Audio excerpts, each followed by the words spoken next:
Hi, everyone, and welcome back to Stories Without Labels, the podcast, where we explore the world of neurodiversity with honesty, heart, and hope. I'm your host, May Sosa, children's book author, psychiatric nurse, and most important, a mom to a wonderful neurodivergent child.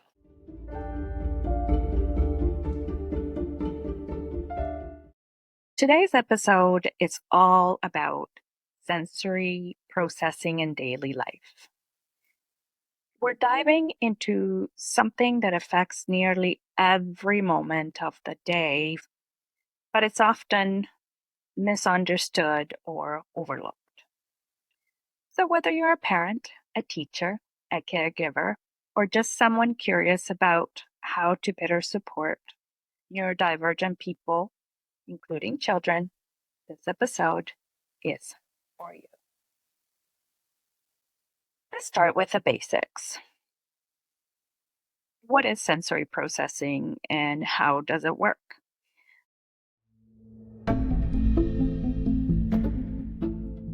So, sensory processing is how the brain receives, organizes, and responds to information from our senses, meaning sight, sound, touch, taste, smell, movement, and body awareness.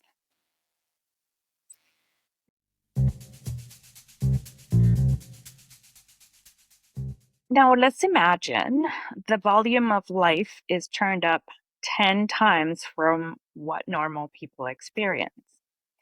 The lights are too bright. Every sound feels loud. Your clothes itch. And someone just sprayed perfume in the hallway.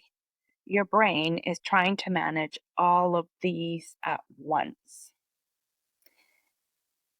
And that is what sensory overload feels like for neurodivergent people.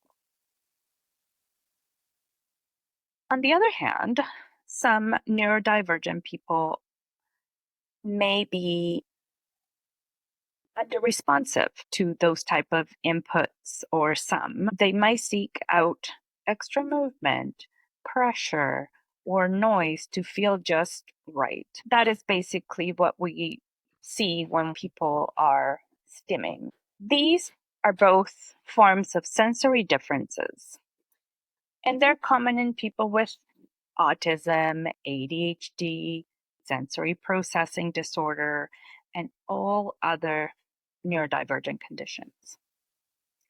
Here's the key: sensory needs are very real, they're very, very valid, and they're all very, very unique for everyone.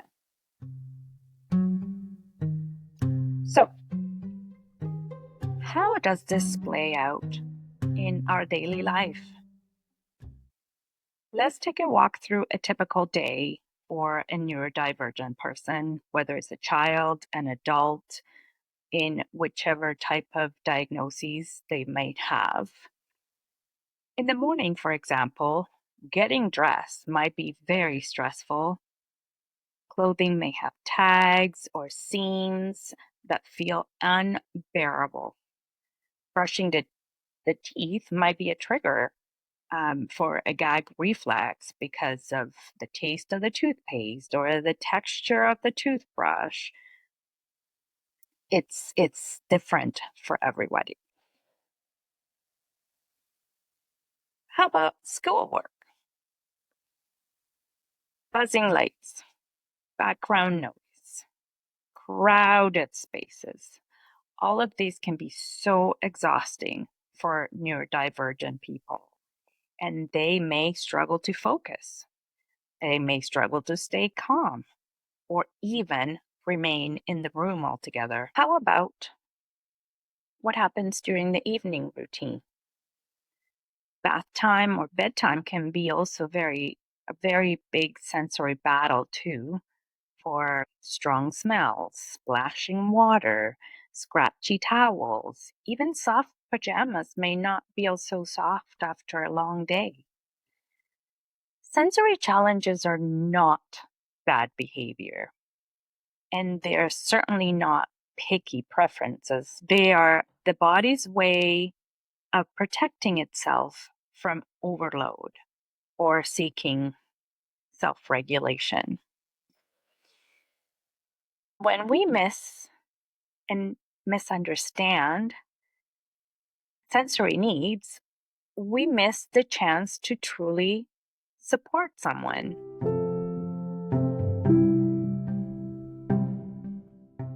What can we do about it? So, here are some pretty basic, practical, real life supports that you can try even today. Predictability. Use visual schedules, timers, or simple routines to prepare for a transition. Offer sensory choices: a chewy snack, a fidget tool, or quiet music can make a huge difference. Respect preferences. And this is a big one for many parents, especially around foods. If your child only wears one kind of clothing or avoids certain foods, that's okay. When you meet their needs, we start to build trust. And when kids, especially, trust around sensory needs, it creates less anxiety, which makes it a lot easier for them to help process their own needs. You can also build calm down spaces, like a cozy corner with a blanket. Sensory toys or headphones can also help with self regulation. Another one could be use movement breaks, jumping, swinging, stretching. These can reset the nervous system in ways words sometimes can't. And most importantly, listen to the individual, whether it's an adult or a child. There is no checklist that is more powerful than the child or adult's own voice, gestures, or cues. Supporting sensory needs isn't about fixing anything, really. It's about creating an environment where neurodivergent children and adults can thrive. Imagine a classroom with soft lighting, sensory tools, and quiet zones. Imagine a beautiful workspace where people can wear headphones or take stretch breaks without being judged. And also imagine a home where sensory preferences are part of daily conversations. That is exactly what inclusion looks like. When we understand sensory processing, we can meet neurodivergent children and adults where they are with compassion and creativity. Thank you for spending this time with me. If this episode spoke to you, please follow, share, like, leave a review. It helps more families, educators, and caregivers, and anybody who's interested to find us.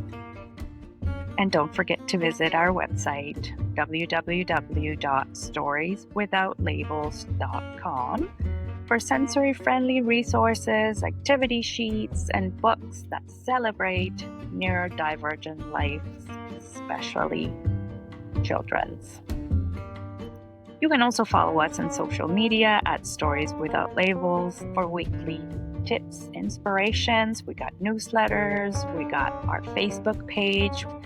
We started a Monday, Wednesday, Friday weekly posts with some fun initiatives, questions, and a space for people to be able to relate some of their stories, some of their wins, and some of their struggles too, because why not? It is the truth. We all struggle through this journey. You've been listening to Stories Without Labels, the podcast, where every child's story deserves to be heard. See you next time.